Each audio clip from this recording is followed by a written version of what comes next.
화요일 아침입니다. 여러분 평안한 밤 주무셨나요? 하나님께서 사랑하는 자에게 평안한 잠을 주실 줄 믿습니다. 여러분들 오늘 하루도 하나님의 말씀과 함께 시작하게 하셔서 정말 감사한지 모릅니다. 이제 영상으로 예배드리고 또 이렇게 또 현장에서 예배드리지만 우리가 한마음 한뜻으로 예배하는 것을 믿습니다. 오늘도 말씀과 또 하나님의 놀라운 은혜 가운데 승리하는 하루가 되길 바랍니다. 우리 먼저 찬송가 310장 찬양할까요?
다 함께 기도하시겠습니다. 하나님 감사합니다. 저희들에게 또 하루를 시작하게 하셔서 얼마나 감사한지 모릅니다. 하나님, 우리가 아침에 이렇게 깰 수 있는 것 또한 하나님에게 생명 주신 놀라운 기적인 줄 믿습니다. 우리의 모든 호흡은 주님께 달려 있으므로 이것 또한 은혜인 줄 믿습니다. 하나님, 그러나 우리가 때때로 너무나 많은 것들을 우리의 것이냐 착각하며 살고 있습니다. 내가 가진 물질, 내가 가진 지식, 내가 가진 호흡 또한 내 것이냐 착각하며 살아갈 때 주님 말씀으로 깨우쳐 주시고 모든 것이 주님의 것임을 고백하게 해주시옵소서. 하나님, 사랑 성도님들 가운데 때로는 힘들고 어려운 시간을 보내는 분들이 계십니다. 마음이 답답하고 때로는 우울하고 때로는 죽고 싶고 피하고 싶고 하나님, 그런 마음을 위로해 주셔서 함께해 주시고 만져주시고 치료해 주시옵소서. 특별히 이 시간 가정을 위해서 기도합니다. 하나님, 우리 사랑 성도들 가정마다 하나님의 사랑이 넘치게 도와주시옵소서. 부부와의 관계에 있어서 자녀의 관계에 있어서 하나님의 은혜와 하나님의 사랑이 넘치게 하셔서 하나님께서 원래 목적대로 만드신 그 아름다운 가정의 모습이 우리 사랑 성도님들 각 가정마다 이루어질 수 있도록 축복하여 주시옵소서. 또 오늘 말씀할 때 하나님 우리의 말씀이 우리 육신 가운데 거하게 하셔서 말씀을 듣고 순종하는 오늘 하루가 되게 도와주시옵소서. 오직 예수, 오직 말씀, 그 두 모멘텀을 가지고 기뻐하며 승리하는 삶을 살 수 있도록 축복하여 주시옵소서. 늘 함께 하시를 믿고 예수님 이름으로 기도합니다. 아멘. 오늘은 우리 박진호 목사님께서 말씀을 전해주십니다. 이 박진호 목사님은 서바나 한인연합감리교회 담임하고 계시고 저랑 동기입니다. 가끔씩 연락하는 친구인데 귀한 말씀, 너무 소중한 말씀을 전해주실 때 우리 함께 큰 은혜가 되었으면 좋겠습니다.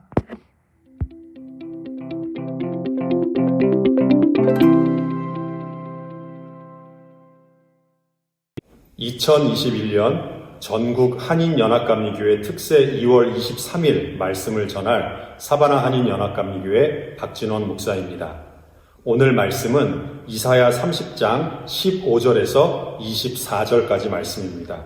제가 봉독해 드리겠습니다.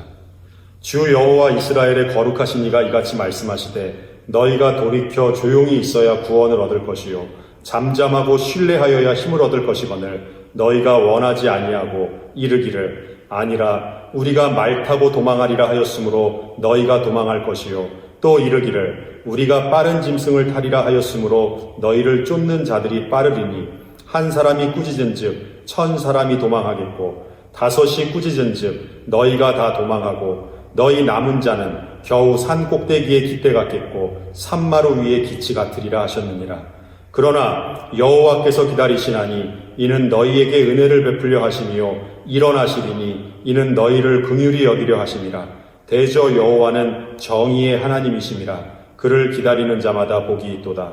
시온에 거주하며 예루살렘에 거주하는 백성아 너는 다시 통곡하지 아니할 것이라. 그가 내 부르짖는 소리로 말미암아 내게 은혜를 베푸시되 그가 들으실 때에 내게 응답하시리라. 주께서 너희에게 환난의 떡과 고생의 물을 주시나 내 스승은 다시 숨기지 아니하시리니 내 눈이 내 스승을 볼 것이며 너희가 오른쪽으로 치우치든지 왼쪽으로 치우치든지 내 뒤에서 말소리가 내 귀에 들려 이르기를 이것이 바른 길이니 너희는 이리로 가라 할 것이며 또 너희가 너희 조각한 우상에 입힌 은과 부어 만든 우상에 올린 금을 더럽게 하여 불결한 물건을 던짐같이 던지며 이르기를 나가라 하리라. 내가 땅에 뿌린 종자에 주께서 비를 주사 땅이 먹을 것을 내며 곡식이 풍성하고 기름지게 하실 것이며 그날에 내 가축이 광활한 목장에서 먹을 것이요 밭 가는 소와 어린 나귀도 키와 새스랑으로 까부르고 맛있게 한 먹이를 먹을 것이며.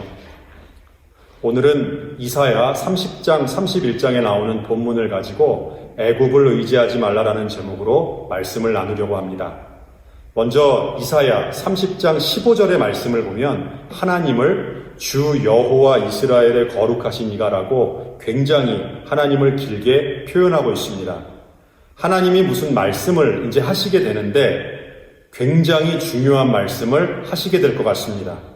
주 여호와 이스라엘의 거룩하신 하나님께서 하신 매우 중요한 말씀은 너희가 돌이켜 조용히 있어야 구원을 얻을 것이다. 잠잠하고 신뢰하여야 힘을 얻을 것이다입니다.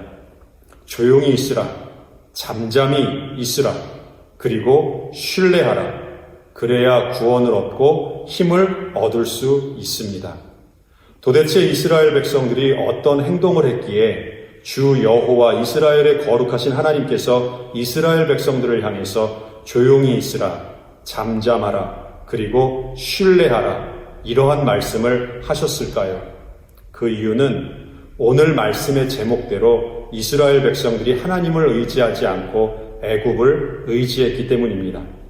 이스라엘은 하나님의 백성입니다. 하나님의 백성은 당연히 하나님만을 의지해야 합니다. 하지만 이스라엘 백성들이 애굽을 의지했습니다. 하나님에 대한 믿음의 태도에 심각한 문제가 생기기 시작한 겁니다. 이스라엘 역사를 보면 북이스라엘도 남유다도 모두 멸망했습니다. 그들이 가진 힘이 약해서 멸망한 것이었을까요? 물론 이스라엘은 애굽이나 아수르, 바벨론과 같은 강대국에 비하면 매우 힘이 약한 나라였습니다. 하지만 이스라엘이 멸망한 이유는 그들이 힘이 없어서가 아니었습니다. 하나님에 대한 믿음의 태도 때문에 멸망한 것이었습니다. 오늘 본문은 그 사실을 정확하게 깨닫게 해줍니다. 15절에서 하나님이 말씀하십니다. 너희가 돌이켜 조용히 있어야 구원을 얻을 것이요 잠잠하고 신뢰하여야 힘을 얻을 것이거늘 너희가 원하지 아니하고. 하나님은 이사야 선지자를 통해서 이스라엘 백성들의 잘못된 신앙 자세, 잘못된 신앙의 태도를 지적하십니다. 하나님은 정말 정확하신 분입니다. 정확하고 분명하게 이스라엘 백성들의 잘못을 지적하십니다. 이사야 30장에서 하나님이 이스라엘 백성들을 부르실 때 사용하신 충격적인 명칭이 있습니다.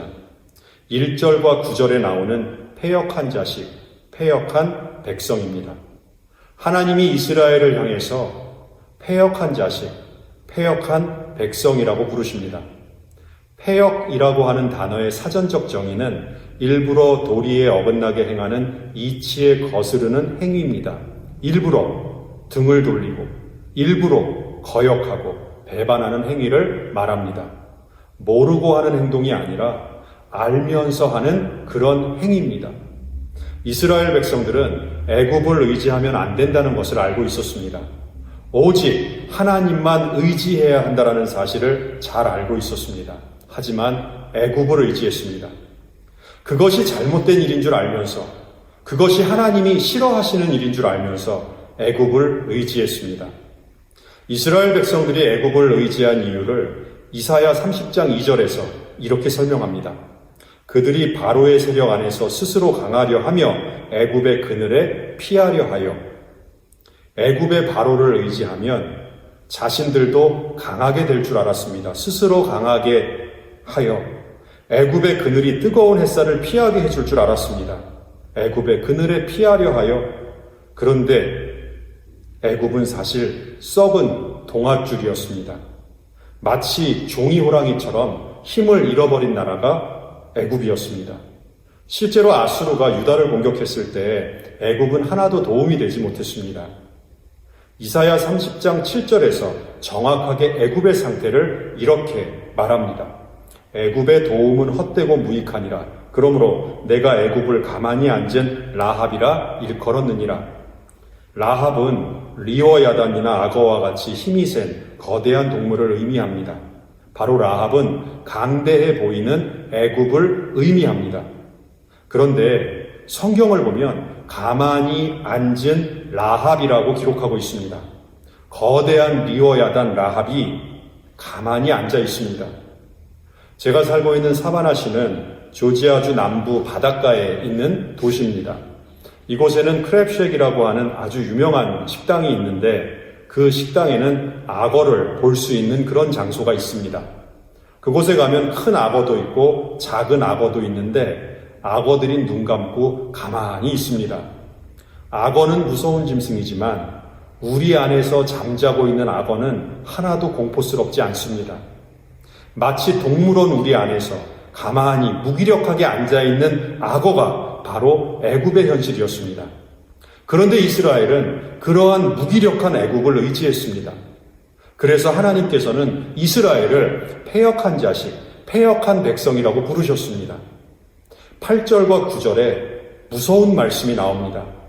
하나님께서 이사야 선지자에게 이스라엘 백성의 현재의 모습을 정확하게 서판에 기록해서 후세에 영원히 볼 수 있게 하라고 지시합니다. 하나님의 평가서의 내용이죠. 하나님이 어떻게 평가하셨는지 9절에 그 내용이 나옵니다. 대저 이는 패역한 백성, 거짓말하는 자식들, 여호와의 법을 듣기 싫어하는 자식들. 이것이 하나님께서 서판에 기록하라고 하신 이스라엘 백성들에 대한 평가서의 내용입니다. 얼마나 무서운 하나님의 평가인가요? 30장 13절과 14절을 보면 담이 불쑥 나와 순식간에 무너짐 같이, 그리고 토기장이가 그릇을 와장창 깨뜨려 버림 같이 무너지게 하시고 깨뜨려 부수시겠다고 말씀하십니다. 여기까지 해서 모든 일이 끝나버리면 너무나도 허무할 것 같은데 하나님은 참으로 은혜가 풍성한 하나님이십니다. 이사야서에는 중요한 말씀이 참 많이 나옵니다. 그런데 오늘 2월 23일 기쁨의 언덕으로 설교 본문 말씀인 이사야 30장과 31장은 이사야 전체에서 매우 중요한 말씀입니다. 이사야 30장 14절까지의 말씀만 보면 이스라엘은 실패한 나라였고 이스라엘 백성들은 실패한 패역한 백성들이었습니다. 나라는 불쑥 나와버린 담장처럼 단번에 무너져버렸고 사기 그릇이 와장창 깨져버리듯이 나라가 완전히 멸망했습니다. 그런데 이사야 30장 18절 말씀을 보세요. 하나님이 다시 또다시 우리를 기다려주십니다. 하나님이 기다려주시는 이유는 너희에게 은혜를 베풀려 하시며 우리를 긍휼히 여기는 하나님께서는 우리에게 은혜를 베풀어 주십니다. 그래서 여호와 하나님을 기다리는 자마다 복이 있도다 말씀하십니다. 19절을 보세요. 다시는 통곡하지 아니할 것이라 말씀하시면서 우리들이 부르짖는 소리로 말미암아 우리에게 은혜를 베푸시고 기도 소리에 응답해 주실 것이라 약속하십니다. 통곡은 절망 가운데서 길이 보이지 않아서 애타게 울부짖는 소리입니다. 살 수 있는 방법이 전혀 없는 것 같습니다. 그래서 통곡할 수밖에 없습니다. 반면에 부르짖는 소리는 그 소리를 들으시는 분이 있기 때문에 구원의 소망을 가지고 소리내는 겁니다. 예를 들어서 구덩이에 빠졌습니다. 그래서 죽을 수밖에 없습니다. 그런데 지나가는 사람들의 인기척이 들리는 겁니다. 그때 온 힘을 다해서 살려주세요, 살려주세요 부르짖어 외쳐야 합니다. 우리의 기도 소리는 통곡 소리가 아니라 하나님께 부르짖는 소리입니다. 소망 되시는 하나님께서 우리의 기도 소리를 들으시기 때문입니다. 하나님이 우리의 기도 소리에 응답하십니다. 그리고 바른 길로 인도하십니다. 그리고 우상을 더 이상 의지하지 않을 때 하나님은 23절과 24절의 축복을 주십니다. 얼마나 큰 축복을 주시는지 씨를 뿌리면 그대로 비를 내려주셔서 풍성한 결실을 맺게 해주십니다. 소와 나귀가 음식을 먹는데 주인이 먹다가 남긴 염을 음식 먹는 게 아니라 요즘 집에서 키우는 반려동물에게 사주는 비싼 음식처럼 맛있는 음식을 먹습니다. 얼마나 풍성한 축복을 하나님께서 약속하고 계시는지 우리는 말씀을 통해 확인할 수 있습니다. 그럼에도 불구하고 이스라엘은 이러한 하나님의 축복을 신뢰하지 못했습니다. 눈에 보이는 애국을 의지했습니다. 마태복음 10장 16절 말씀에서 주님이 우리들에게 다음과 같은 말씀을 하셨습니다. 보라, 내가 너희를 보냄이 양을 이리 가운데로 보냄과 같도다. 주님께서 주님의 자녀들을 세상 가운데로 보내십니다. 세상은 이리와 같이 맹수들이 득실거리는 곳입니다. 그렇다면 주님은 주님의 백성들을 이 세상으로 보낼 때 이리가 득실거리는 그 세상으로 보낼 때 이리 한 마리 정도는 능히 물리칠 수 있는 힘을 주셔서 내보내셔야 하는데 아무것도 스스로 할 수 없는 양 같은 온순한 존재로 하나님의 자녀들을 세상 속으로 보내셨습니다. 왜 그렇게 하셨을까요? 그 이유는 단 한 가지입니다. 오직 목자 되시는 예수님만 의지하게 하시기 위해서입니다. 이스라엘 백성들은 그리고 하나님의 자녀들은 우리가 스스로 양이라는 사실을 언제나 잊지 말아야 합니다. 스스로 강해지려고 하면 반드시 애국과 같은 하나님을 대적하는 세력을 의지할 수밖에 없습니다. 평화의 시기, 모든 일이 만사형통하듯이 다 잘 되는 시기에는 우리의 믿음의 현 위치를 제대로 점검할 수가 없습니다. 그런데 고난과 환란이 닥쳐오면 마치 요한계시록에 나오는 핍박이 임하게 되면 그때 우리의 믿음이 과연 어디로 향해 있었는가를 알 수 있게 됩니다. 위기의 순간에 여러분은 어디로 여러분의 손을 내밀 것인가요? 핍박받을 때, 환란이 닥쳐올 때 여러분은 누구의 손을 붙잡으실 건가요? 이사야 선지자는 비록 환란과 핍박이 닥쳐오더라도 절대로 애굽의 손을 붙잡지 말라 하십니다. 애굽을 의지하지 말라고 명령합니다. 왜냐하면 우리는 하나님의 백성, 하나님의 거룩하고 복된 자녀들이기 때문입니다. 사도 바울에 대한 이야기를 나누면서 설교를 마무리하려고 합니다. 사도 바울, 이 바울이 회심하기 전에 사울이잖아요. 이 사울은 세상 말로 잘난 사람이었습니다. 그런데 다메섹 도상에서 예수님을 만납니다. 주님을 만난 사울이 앞을 못 보게 되는데 그때 사람의 손에 이끌려 다메섹으로 들어가게 됩니다. 세상에 속한 사람은 항상 사람의 손에 끌려다니는 인생을 살아갈 수밖에 없습니다. 그런데 주님을 만나서 성령 충만하게 된 사울은 눈에서 비늘 같은 것이 벗어져 영적인 것을 바라볼 수 있는 영적 해안을 갖게 됩니다. 이제는 사람의 손에 이리저리 끌려다니는 인생이 아니라 성령님의 인도하심에 순종하며 살아가는 거룩한 인생 살아가게 됩니다. 사순절의 계절입니다. 사순절은 우리의 신앙을 점검하며 훈련하는 소중한 기간입니다. 이 거룩하고 복된 기간 동안 잠잠하고 신뢰하라는 하나님의 말씀에 깊이 귀 기울이기를 소망하며 기도합니다. 하나님의 말씀이 우리를 좌로나 우로나 치우치지 않게 만들어 주십니다. 바른 길로, 생명의 길로 우리를 인도하십니다. 기다리는 것이 참 어렵습니다. 하지만 18절의 말씀처럼 우리 위에서 기다려주시는 아버지 하나님이 계십니다. 하나님이 은혜를 베풀어 주시기 위해서 우리를 기다려주십니다. 우리를 항상 긍휼히 여기시사 기다려주시는 하나님을 신뢰하며 잠잠히 주님의 구원을 기다리는 모든 성도님들 되시기를 원합니다. 오늘도 주님 주시는 이 말씀 붙들고 주 안에서 승리하시기를 간절히 축원합니다.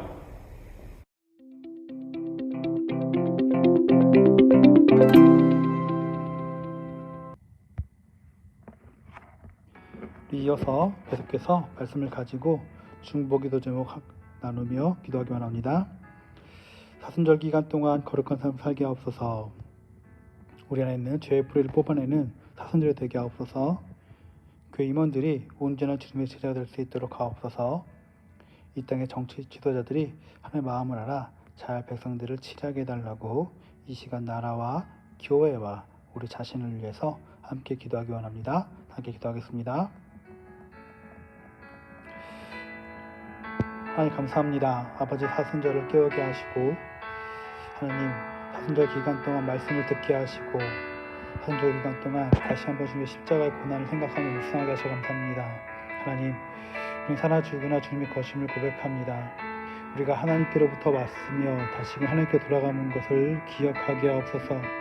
정말 우리 아무것도 아님을 깨닫게 하셔서 가지려고 했고 뺏으려고 했고 누리려고 했고 즐기려 했던 그 모든 마음들 이제는 내려놓고 주님을 위하여 무릎 꿇고 기도하며 헌신하며 행하는 삶을 살게 도와주시옵소서.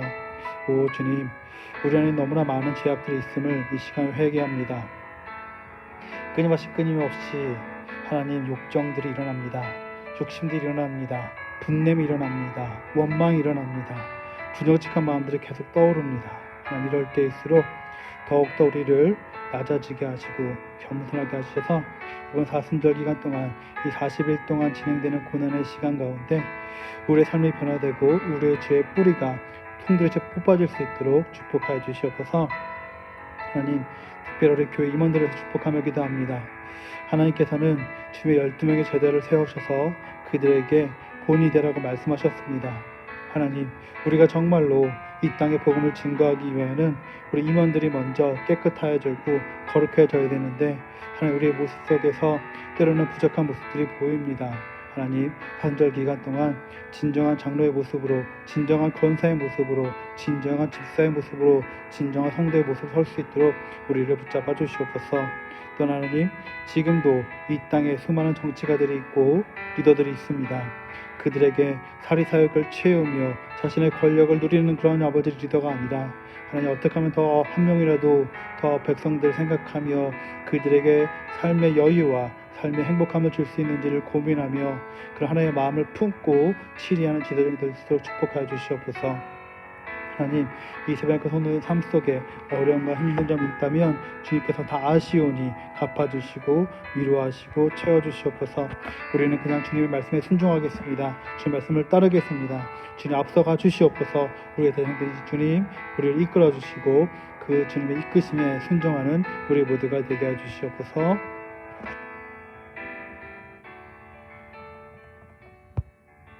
거룩하신 주님, 감사합니다. 우리에게 오늘도 귀한 말씀 주셔서 하나님 말씀과 함께 시작하게 하셔서 감사드립니다.